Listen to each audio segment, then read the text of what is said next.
Selamat pagi semuanya, perkenalkan nama saya Gede Saputra dengan NIM akhir 058. Di sini saya akan menjelaskan untuk study case bertema UAS dengan program studi komponen komputer. Yang pertama kita langsung masuk ke identifikasi masalah. Yang pertama ada sebuah universitas mengalami masalah akses komputer di dalam mereka, yang mana data proyek akhir seorang mahasiswa hilang atau diubah secara tanpa izin mereka. Yang pertama yang akan kita bahas itu adalah jelaskan bagaimana prinsip CIA untuk diterapkan melindungi satu data pada klub komputer. Kemudian sebutkan dan jelaskan 3 mekanisme kontrol akses yang dapat diterapkan untuk mencegah penggunaan komputer tanpa izin. Yang ketiga, analisis bagaimana izin berkas dalam sistem operasi dapat membantu menjaga integritas data pengguna. Yang pertama kita masuk ke prinsip CIA. Apa sih CIA? CIA merupakan confidentiality, integrity, dan availability, yang mana kerahasiaan itu melindungi data agar hanya dapat diakses oleh pihak yang memiliki izin. Yang kedua, integritas, yang mana itu menjaga data agar tidak diubah secara tidak sah. Yang ini dapat dilakukan dengan menggunakan sistem kontrol versi atau menggunakan log audit. Yang ketiga, ketersediaan, yang mana memastikan data tetap tersedia bagi pengguna yang berhak, misalkan dengan mengamankan perangkat keras dan lain-lain halnya.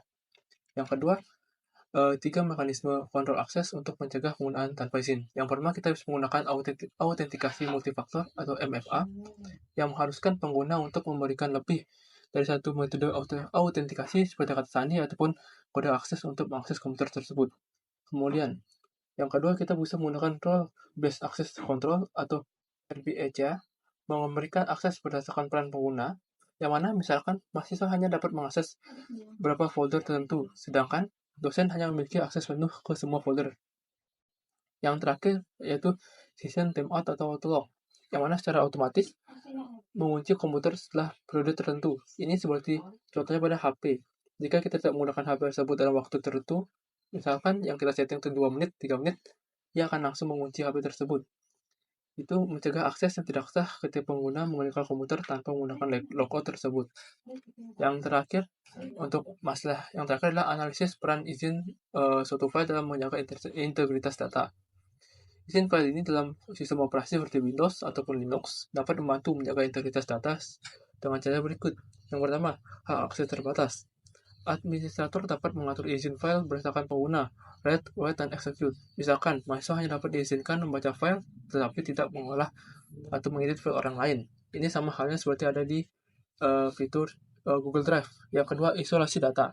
Setiap pengguna memiliki direktori pribadi yang hanya dapat diakses oleh mereka, sehingga mengurangi risiko atau manipulasi data oleh pengguna yang lainnya.